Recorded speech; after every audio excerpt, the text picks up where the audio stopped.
A school under siege. And the school is in a panic. I've got students down under the tables, kids.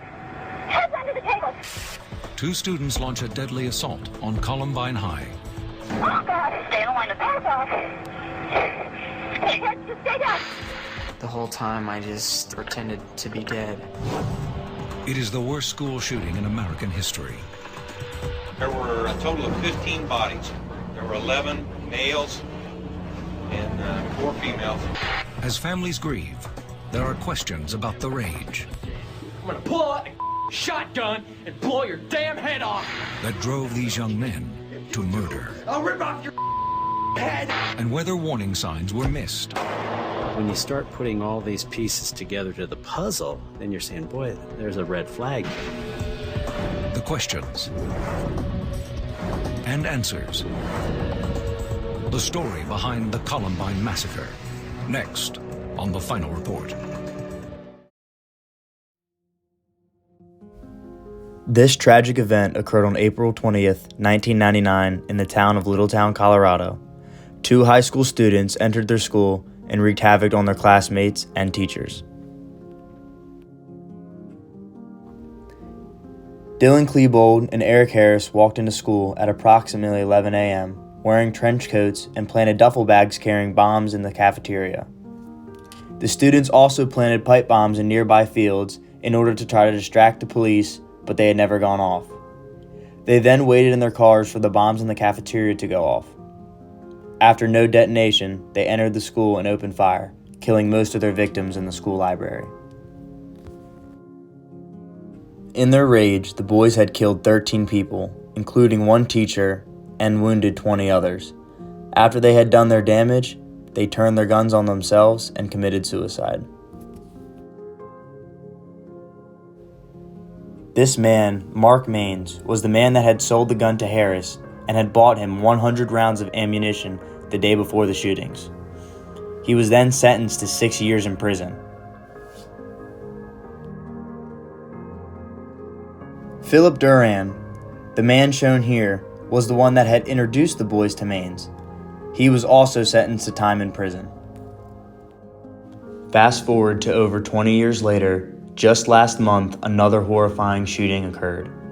The shooter, 28-year-old Audrey Hale, was a former student who had lived in the area. Police had received a report of the shooting at 10:13 on the morning of March 27th. They had heard gunshots on the 2nd floor when they arrived and raced through the school to find and neutralize the perpetrator. Before Hale was killed at 10:27 by the police, she had fired 152 rounds, killing 6 people. These victims included 3 9-year-olds, a custodian, a substitute teacher, and the head of the school. The assailant, Audrey Hale, had legally purchased 7 firearms from 5 local gun stores before stashing them in her house, 3 of which were used in the attack. In a search in her house, officers found notes of former school shootings as well as medical folders. It was discovered that the shooter was being treated by a doctor for an emotional disorder.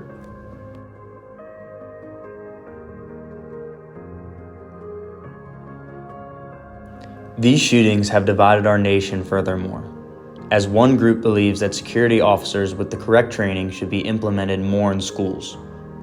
The other side, the opposite. They want stricter gun laws, and some believe that guns shouldn't be in schools at all. Others want to ban guns altogether.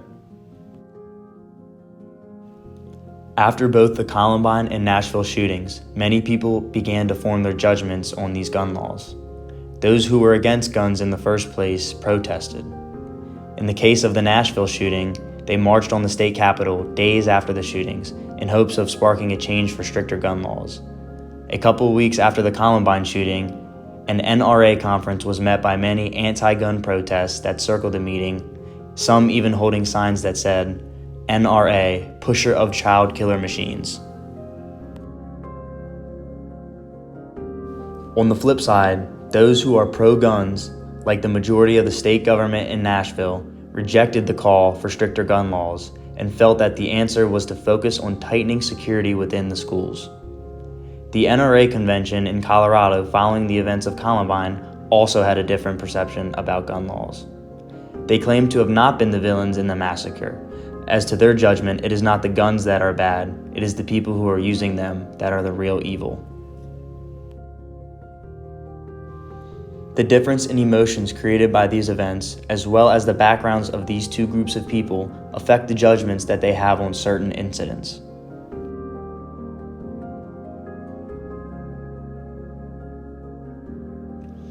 After the Nashville shootings, many social media posts claim that the shootings were staged due to the two videos being released that didn't line up.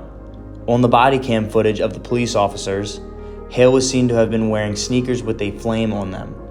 In the surveillance video, this element was not seen. Many people viewed this on social media before conducting their own research and were convinced that it was staged in an effort to promote stricter gun laws. This claim was deemed as misinformation as the surveillance camera had lower quality and was further away, making it unable to focus on the flame portion of the shoe. Other elements of the shoes were shown to match in the videos, thus debunking this conspiracy. Multiple claims circulated the world after the Columbine shootings. After this horrific event, many were hasty to provide reasons as to why the shooters did what they had done. One main claim was that the boys were part of the Trenchcoat Mafia, a group of social outcasts that dressed as goths. Many members have stepped forward and stated that they were not a part of the group and only occasionally wore trench coats to school. Other headlines claim that the shootings had a direct correlation to the violent video games that they were playing and music they were listening to. These claims were never proven. During this time, many goths were outcasted from society, and the older generation believed that violent video games, as well as music, could be causing destructive activity. So, when the worst shooting in US history at the time occurred, people needed reasoning, and inaccurate information was spread and believed. The idea of retaliation for being outcasted, as well as violent media filling their heads, seemed very rational at the time. Further investigation peered into the writings of the shooters and found that reasoning for the killings were for sadistic pleasure. Harris even stated in one of his writings that, quote, "the human race was only worth killing," further proving a more accurate claim that they did it because they found it enjoyable to them. These events have certainly depicted how we judge accurate versus inaccurate information, as well as how we form judgments in general. Based on prior beliefs and backgrounds, many can be convinced into believing certain claims. These beliefs can also impact how two different judgments can be made from the same event.